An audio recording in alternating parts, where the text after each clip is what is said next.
This is James's dinner today, and he's Scrumptious going to looking. be talking about some biblical Hebrew And there's Aramaic. a Danish he might have, and I'm going to be reviewing these movies while eating this. So that's some hummus and olive tapade or something like that. I don't really know what that's called. So it's a kind of Pate? no, it's not pate. It's a tapade. How do you spell Pod? it? I'm not Oh, okay, sure. I can't imagine what it would be. Anyway, so you got lots of stuff to review. Yeah. And don't say no, because Yeah, because it says right there that I have lots to review. All right. So, I guess I'll start off with the movies and then go to the dinner. Our dinners are both vegan, except for these little naan breads that I didn't make. I just got them for free. And the Danish, which I also got for free. so they got some milk in them, is what you're saying. Whatever. Buttery stuff and Yeah. who knows. Yeah, butter. Anyway, I didn't make them, so I'll talk about the dinners in a minute, and first go with the movies. Now, I always put the movies in my stack from best to worst. So Nope was the best one out of this stack of movies. These ones at the bottom, they were pandemic sort of movies, and I think they were competing for the worst. They were so bad.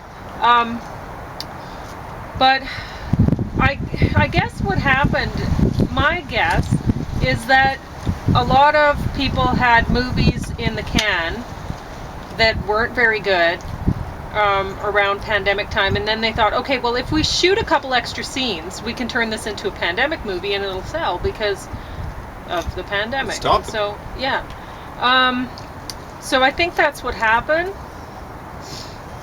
but I'll talk about that in a minute. Nope is surprising. It's a Western slash alien movie, and which I guess turns out really not to be such an alien movie, but it's just another species. But it looks like a flying spaceship, and it takes different kind of forms along the way. But the guy who did, I think that was Jordan Peele.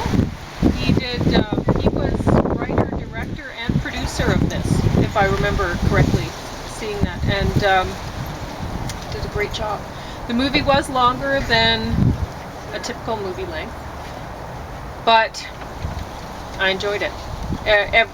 There was everything there were some long kind of quiet scenes and whatever, but honestly, I wouldn't have cut anything out either. So this is definitely worth watching. I don't really want to give any more away than I have, because it's the top of the stack. It may not have been the top of the stack another day, but today it is. Top of this stack. Had I watched some other movies, maybe not, but That fantastic. cover of Fantastic Planet. I know, it's pretty great. It's an animated movie from 1973, and it's not that long. It's in French with English subtitles, and honestly, the animation was pretty good. There were some times, quite a few times, where most of the scene was just the same, so they didn't have to work as hard. But, I mean, making a whole animated movie would have been a lot of work back then. then. It's like that it was used like in Hercules and stuff like that. Yeah. There'd be kind of like a backdrop and then sort of things moving in front of it. But you're saying this was more artful, say, Yeah, Hercules kind but honestly, I didn't care for it that much. It's that's why Nope was on top of the stack, even though they would have had to work really hard back then, and I realize that, but to make an animated movie. But I don't know. I mean, back when I was young, it seems like they used animation a lot of the time to get away with drawing nipples and stuff like that.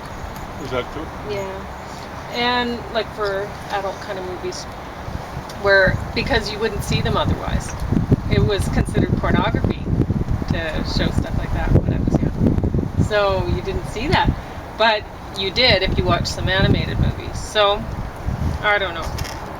A lot of the time, the animated stuff, it was, among a lot of people, it was considered pornography anyway, even though it was just drawn.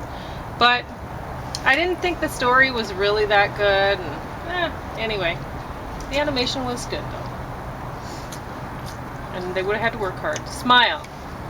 This is just a stupid movie.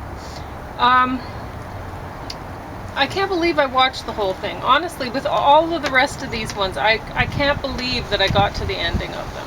Well, you might have written a lot of poetry. Yeah, that's true. Yeah. Sometimes. And I always get good dog cuddling when I'm watching There you movies, go. so it's not a total waste of time, I suppose.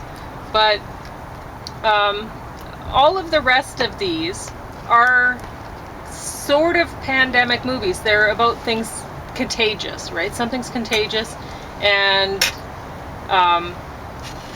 people are. It's like a global pandemic sort of thing. People are dying. So in these various movies, the pandemic is different. So the disease that is killing everybody is very different. In this one, it's not killing very many people. It's just something, it's not even explained very well, and that's really what I have a problem with and stuff like this. Like, when I first saw The Smile, I'm like, oh, okay, is it going to be some sort of a neurological toxin? Or is it going to be, because I know when my dad was dying from brain cancer, he would go through these periods when he would be smiling and speaking in tongues, like really fast. And, it would have been more disturbing, I suppose. But honestly, the rest of it was so disturbing that I was pretty much already wrecked. And I honestly, when he was smiling, I thought, oh, look, he's happy finally. And my mom would say, I don't think he's happy, or whatever. It's just, when your brain's getting attacked, it does weird things. And so I was thinking, okay, well, maybe it's something like that, right? But alas, no, they didn't work hard enough to try to come up with some reason behind this. It's just stupid. So I would say that's not worth watching. Pandemic. Now, this one had Donald Sutherland in it, and honestly, the acting was all right, and it's a zombie movie. What do you want, right? And basically, this one and Host, the bottom one, people are under lockdown. And, well, even before the fire, sort of a lockdown situation. I mean, they grounded planes and stuff. So this one is set in a person's apartment building. So it's kind of a rear window situation, but not nearly as good. So honestly, it gets to be really, it's tough to do a whole movie with very little changing scenery and few actors and stuff like that. It should be saved for the stage. I don't know. It's tough to pull it off. Rear Window, Alfred Hitchcock pulled it off like crazy, and I don't think anyone has ever done it so well since then. But or before. But anyway, I don't know. If you're really into zombie movies, you might want to, but these last ones, they're really not worth watching. They weren't worth making. Before the fire, they stuck one of the blue masks on this woman for the picture. There's no scene where she's wearing one, and it's really troublesome. This contagion is people are coughing blood at the end, and their eyes are bleeding and stuff. So it seems more like an Ebola sort of situation, which it's not explained, but whatever. And this one, I really don't believe that they had made it to be a pandemic movie, and they just spliced in a couple extra scenes to make it a pandemic movie, because they were putting it out in 2020. Yeah. So anyway, it's just bad. It's so bad. There's no reason anybody should watch this. I'm watching it, her hair's down and everything, and I'm like, okay, you don't wear your hair down so it's in your face and in your mouth anyway, it's just bad.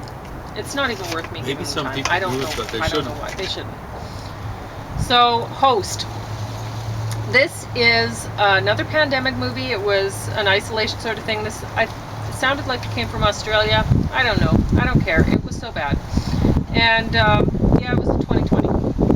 Bottom of the barrel. Yeah, it's so bad. They have, it's the whole movie, you're looking at like a computer screen as if you were in Zoom. So each of the people, they're in lockdown, so they're each in their own little room in their house on the computer, and they're doing a seance by computer together. And there is a kind of somewhat interesting twist at the end where you see two characters and you go, okay, well, they've been involved before, so what is this? Are they ghosts, or are they, what is going on? Well, it's not explained, so who cares, right? Had they went to they could have edited a lot out because it was bad. Nobody wants to be looking at a screen and just little, anyway. It was just, they could have edited a lot out and then made an actual movie out of it, but they chose not to. They just leave it at the end there where you go, okay, well, what was happening with that? Who cares? So anyway, the only one worth watching. No. Now I'm going to talk about the meal that James is devouring. And a lot of people this time of year are probably already breaking their New Year's resolutions to try to lose some weight. It's not that hard to eat healthy and eat tasty. I mean, you can see James is really gobbling it up. He's liking it. And I just gave him 4 tiny little naan breads, which that has some calories to it, but his Caesar salad doesn't have very many calories. There's some sort of a dressing on it. Yeah, it might have some calories in it. Right? Not very much, because I made it myself. It's Okay. Lime and tahini, and I used to put more tahini. I don't put that much anymore, and I put more garlic, and that bumps up the flavor, and then I don't have to. And then you water it down to the desired consistency. A little bit of salt, and pretty much good to go.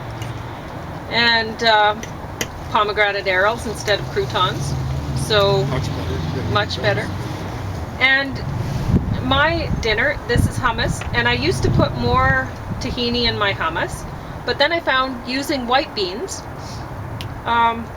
but instead of chickpeas, because chickpeas have a flavor that maybe not so good, better hid with tahini, but using white beans, the flavor is not as bad as chickpeas, and I don't have to use as much tahini, so I don't put very much anymore. So this is very low calorie, and then you can stick some pomegranate arrows to it. And what I found is this time James had his salad with lettuce, because we were given lettuce for free from the Salvation Army, which I'm very thankful for. But we had been buying Napa cabbage mostly because it's cheap. For some reason or another. Yeah, and so and it has a mild flavor. It tastes a bit of cabbage, but not too much. So You could have fooled me. It tastes. I would have thought it was lettuce. yeah. No? So You haven't told me. the green lettucey leaves of the Napa cabbage around the outside and on the top, they're really good for the salad. And then the stems are good sliced up.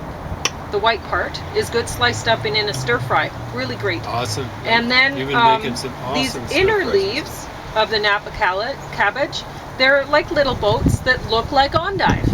And so you can use them as endive. Just, it's way cheaper. And it doesn't taste as strong. So, yeah, that's pretty much what I was going to say. So, even though I was given this olive tapenade or what, I don't know what it's called, for free. So I thought I'd try a little bit of that and see. I was going to do just all hummus in my leaves, But this is a very low calorie snack, and my hot lemon with honey. And if you think about it, that lovely Danish there has more calories and more things that will be negative for a person's diet than all of the rest of the stuff that we're consuming on this table. So if you're thinking about, oh well, maybe I'll just cheat on my diet a little bit and have one of those, that's not a little bit of a cheat. Maybe having hot lemon with honey in it maybe is a little bit of a cheat, but that's not a little bit of a cheat. That Danish, that's a diet breaker right there. So it's easy to eat healthy and food that will not cost you in terms of your weight. When my dad would diet, the only thing he would give up is soda pop. That's it. That can make a big saving. And within a couple weeks, he was right back to the weight he wanted to be.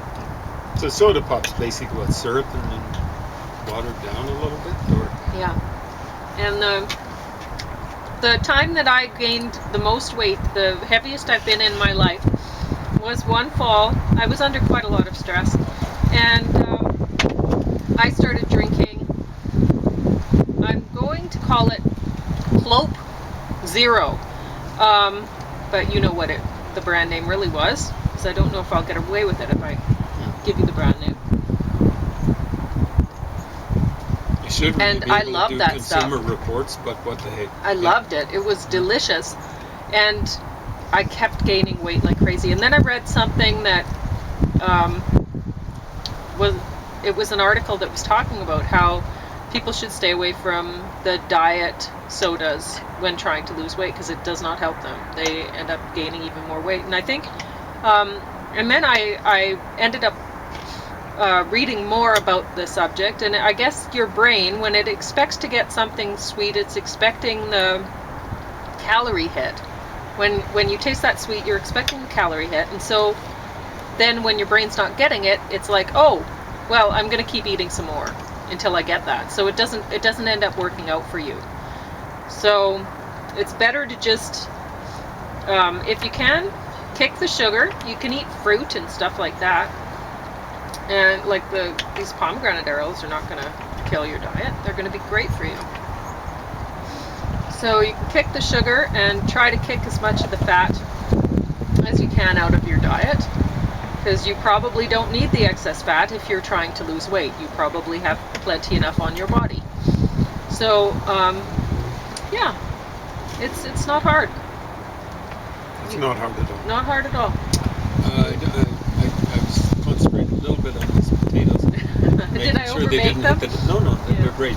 I just didn't want to be busting them apart and having part hit the deck.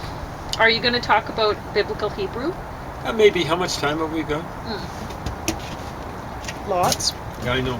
I might want to talk about something beforehand. Okay, well, you have 10 minutes. 10 minutes. So we've got a case of another rapper, described by his friends. I'd like to know about his enemies and what they'd say, and just neutral people would say. Described by his friends as a gentle giant. Well, punk Floyd, George Floyd, was described that way, and by all accounts, when you take all accounts into account, he was not gentle. He was a bouncer.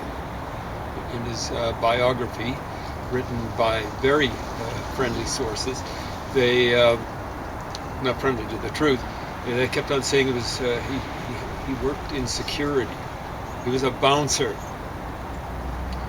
So this guy was a rapper, and I guess he was just getting out his first album. I think it was in Toronto. It's in the news recently. He's a dead duck now. And so they kept on saying on the CBC he allegedly assaulted a police officer. Well, in Toronto, as they do in some places in the United States, if they don't have it, they should have, for the police persons in protection, they should, and this actually was, it should be the same thing in jails. I think it was in jail. The guy was in custody or something like that.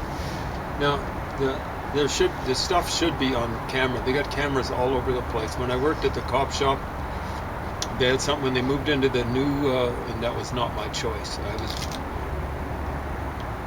I was dead set against it, but I was parachuted in there by the city. Though they had something like 89 cameras in the new police station, and where a substantial number of them would have been the holding cell and outside the holding cells. Well, hopefully there'll be pictures of the incident where this guy died. So allegedly assaulted a police officer. That should be on camera. It should be on body cams. Cops should have body cams, and they should be on anytime it looks as though something's going to be happening. They really should be on all the time while they're on shift, so you can see whether they're profiling people. When they stop, they should be talking about, okay, this person looks black, I'm going to profile him. Or they should be saying, oh, okay, I don't think they'd say it that way. No, they wouldn't. I mean, they're trying to. But this person has got a rear taillight out, we're going to stop. You know, they've got to be talking about why they make, for example, a stop, or why they stop. Believe me, they stop people more on the street. I used to go through it. I used to work janitorial, and you'd be walking home in the middle of the night. And I'd usually carry a little plastic bag of reading material, and from a break. And they'd stop you every time. Every time they saw you, stop, stop, stop. But they should say, okay, this is why we're stopping the fellow. So, you know, was I getting profiled? Maybe, I don't know. As you can see, I'm pretty light colored, even though I've got African American, so I'm told, and indigenous ancestry. So, allegedly assaulted a cop. You know, like, cops will lie. You know, like, I don't trust them unless they've got a body cam. They will lie, make things up. So, they've got a long history of doing that. Now that we've got body cams, they should be required to have them, so they can't get away with stuff like that. Understand, if the cameras show, as with George Floyd, stuff that you don't like, you can't go around making up reality. You know, like, hey, you know, it's obvious the guy's suffering from PTSD. No, he's the kind of guy who gives people PTSD. I'm talking about George Floyd. So this guy is a gentle giant, so he's a big guy. The guy who died in Toronto. And I'd never heard of spit hoods. What would a spit hood be for?